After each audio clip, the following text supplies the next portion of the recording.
वसल्लम मुबारक अला सय्यदना मोहम्मद व आले मोहम्मद। आज बहुत ही अफसोसनाक दिन है।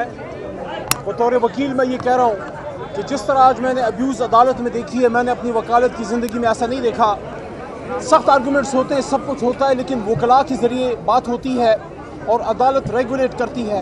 मैं ये एक्सपेक्ट नहीं कर रहा था कि अदालत के अंदर साबिक वज़ीर-ए-आज़म को, हमारे तो दोस्तों ने बातें की हैं बड़े सोफिस्टिकेटेड अंदाज में, मैं साफ अंदाज में बात कर रहा हूँ कि आज साबिक वज़ीर-ए-आज़म पाकिस्तान इमरान खान को अदालत में जज के सामने गाली दी गई है। बहुत गलत हुआ है, बहुत गलत हुआ है। आप अपने दलाइल में वज़न पैदा करें, आप गालियाँ ना दें, आप अब्यूज़ ना करें। और केस तो पिछली पेशी में ख़त्म हो चुका था। आज तो 9 बजे हम इस उम्मीद में थे कि फ़ैसला आएगा। हम तो हाई कोर्ट में थे।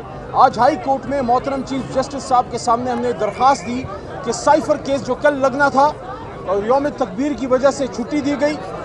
24 साल बाद इनको छुट्टी याद आई, अच्छी बात है, यौम तकबीर हम सब का है।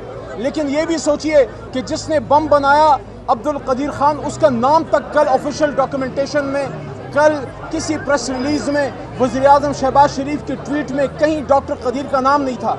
हम उस वजह से आज गए कि यौम तकबीर की वजह से कल हियरिंग नहीं हो सकी, तो हमें अर्ली डेट में चीफ जस्टिस साहब ने पीर का दिन दिया। ठीक है, पीर के दिन इंशाल्लाह केस हो जाएगा। यहाँ जब पहुँचे तो एक अजब तमाशा देखा, एक कुरफा तमाशा देखा कि अदालत फैसला सुनाने की बजाय दोबारा मानेका साहब को मोहलत दे रही है। 10 मिनट की मोहलत दी और वो घंटे तक तकरीबन बोलता रहा वो आदमी।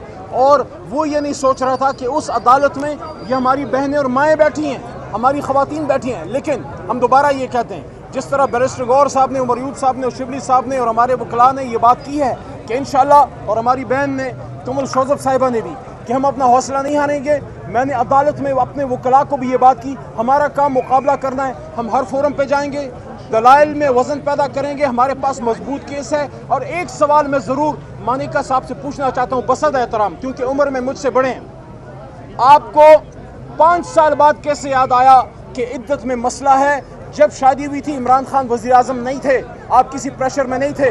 और जब इमरान खान की हुकूमत ख़त्म हुई, आपको पौने 2 साल बाद ये केस कैसे याद आया? इसका मतलब है कहीं ऐसा तो नहीं है कि जब आपकी गिरफ्तारी हुई और उसके बाद कोई सॉफ्टवेयर अपडेट का मसला तो कहीं नहीं है? ऐसा तो नहीं है कि जेल में जाने के बाद कोई सॉफ्टवेयर की अपडेशन हुई है? क्योंकि अगर आपको तकलीफ थी, अगर आपको शिकायत थी, तो शादी के पहले महीने, दूसरे महीने, पहले साल, दूसरे साल, तीसरे साल, चौथे साल, 5वें साल, आखिर आपको इतने साल बाद ये कैसे याद आया?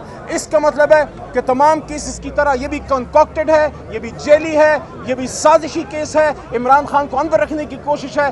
याद रखिए आप सब जो ये सब कर रहे हैं, उम्मत का लीडर बाहर निकलेगा, शान से निकलेगा और वापस वज़ीर-ए-आज़म पाकिस्तान में जाएगा इंशाल्लाह। वज़ीर-ए-आज़म पाकिस्तान अपने हाउस में जाएगा और वहाँ से कौम को लीड करेगा इंशाल्लाह।